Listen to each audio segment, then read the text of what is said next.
senhor falou aí da Cristiano Machado, vamos pegar esse gancho para falar do transporte público, que é um tema muito importante para a nossa cidade. E apesar do lançamento da política de tolerância zero em relação às empresas de ônibus, os usuários registraram 29 mil reclamações sobre o serviço nos primeiros 6 meses deste ano, principalmente por descumprimento do quadro de horários. Enquanto isso, no mesmo período, a Prefeitura pagou 340 milhões em remuneração complementar, que é como o senhor tem chamado, né, o famoso subsídio, às empresas. Isso sem contar os 500 milhões do ano passado. O Belo Horizontino hoje, ele tem o transporte que merece? Bom, em primeiro lugar, nós precisamos de considerar que o Datafolha, que saiu a semana passada, mostra que só 8% da população define o transporte coletivo como problema. Como prioridade. Como prioridade, Ou seja, nós estamos trabalhando, nós fizemos um grande trabalho. Esses números de 29, eles estão concentrados nos primeiros meses do ano. A Rede Globo fazia reportagens de 10, 15 minutos todos os dias a respeito dos ônibus. Não está fazendo mais isso ultimamente. Por quê? Porque tem melhorado. Nós compramos, as empresas compraram quase 800 ônibus novos para colocar, para tirar os ônibus velhos. Aumentamos em mais de um número importante de viagens para diminuir o transporte. Está melhorando. Está bom? Está resolvido? Claro que não. Mas, em comparação ao que era o início do ano, o ano passado tem melhorado muito. E o nosso compromisso é de melhorar cada vez mais esse transporte coletivo. Agora, nós sabemos as dificuldades que é, porque nós temos no horário de pico uma demanda muito forte e fora do horário de pico, isso é muito...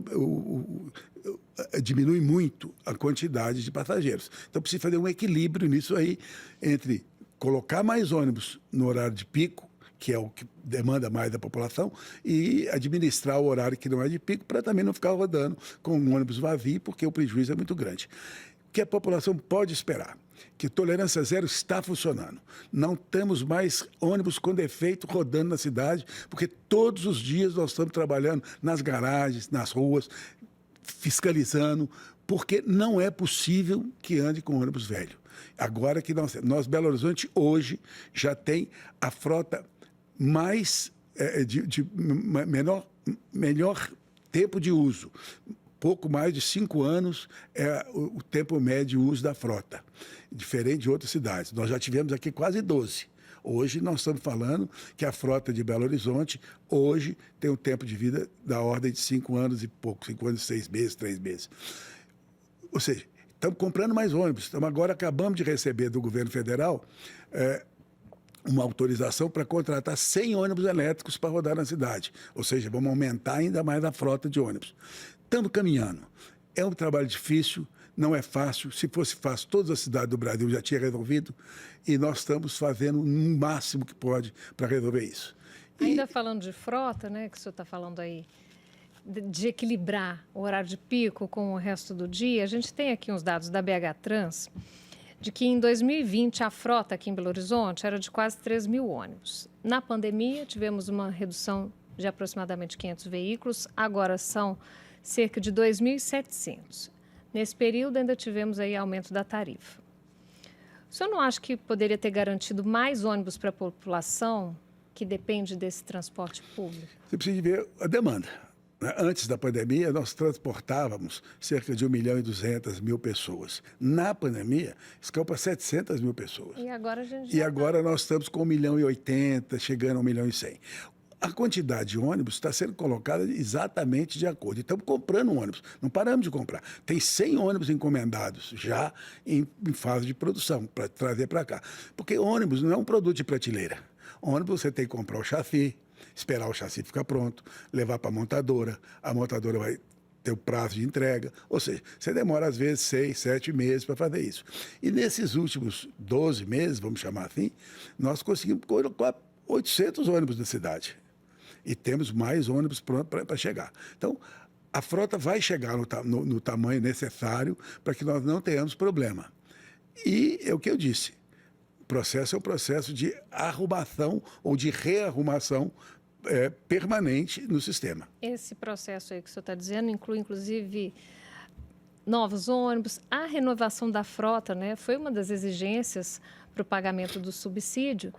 Só que não deveria ser uma obrigação das empresas que assinaram esse contrato de concessão lá em 2008? Não, mas é obrigação deles mesmo, é eles que compram, eles que fazem. A prefeitura... Mas precisou haver uma pressão muito grande da prefeitura, inclusive, com aporte dúvida, financeiro. sem dúvida, porque o que acontece é que durante o período da pandemia, a gente não consegue avaliar o problema que a pandemia causou na cidade inteira, né?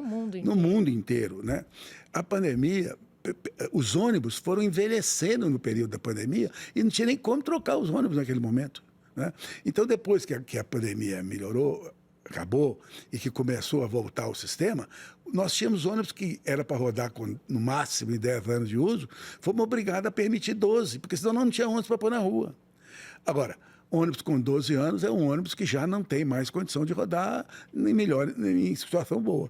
Por isso que nós obrigamos a que eles comprassem ônibus, para substituir os ônibus que estavam vencidos e para aumentar os ônibus. Exigimos 420 ônibus, mas sabendo que 420 ônibus era o mínimo necessário. E já chegamos de quase 800. E vamos chegar em 1.000 muito em breve. Mas isso também é às custas do dinheiro aí a mais que a prefeitura precisou pagar. A prefeitura... O problema todo é o seguinte, a tarifa ela é feita em cima de preços, de custos. Diesel, motorista, pneu, valor do veículo, é isso que faz. Você, quando junta todo esse trabalho e faz uma planilha de custos, você vê quanto é que será o preço da tarifa. Se você deixar simplesmente a tarifa, a população não vai dar conta de pagar. Isso acontece no Brasil inteiro. Então, a prefeitura, ao avaliar esse tipo de coisa, chegou à conclusão de que, se nós fizéssemos, repusesse todos os custos da empresa, a população não ia aguentar pagar a passagem. Então, foi preciso um esforço da prefeitura, tá certo? Com o apoio da Câmara dos Vereadores, nós não podemos esquecer isso, para que nós pudéssemos complementar a passagem. Aliado ao fato de que a prefeitura agora, para aumentar o número de viagens, exige que tenha mais ônibus. Então, isso faz com que tenha um custo adicional. É natural. Na realidade, nós estamos pagando a passagem que o passageiro deveria pagar, nós estamos pagando um pedaço dela. Ainda aí nesse tema de transporte público, a gente tem um levantamento do G1 que até o mês passado, menos da metade, 48% das promessas de campanha do seu mandato tinham sido cumpridas. O setor com mais defasagem é justamente o de mobilidade urbana. São 3 promessas cumpridas, de um total de 11. O senhor considera 3 um índice baixo para realizações aí nesse período? Considero. Mais uma vez, eu tenho que levantar a questão da pandemia. Quer dizer, com a pandemia, nada pode ser realizado. Nós tivemos que fazer uma interrupção nesse período. E eu assumi o governo logo depois, com 2 anos e meio só de governo. Então, houve aí uma ruptura, tanto da pandemia quanto da mudança de governo. E isso acontece. Mas nós estamos fazendo muita coisa que não está no programa de governo. Né? Muita coisa que foi necessário fazer que não está no programa de governo. E trabalhamos muito dentro do que era possível fazer e esperamos poder concluir no próximo mandato, caso a gente venha a ser eleito.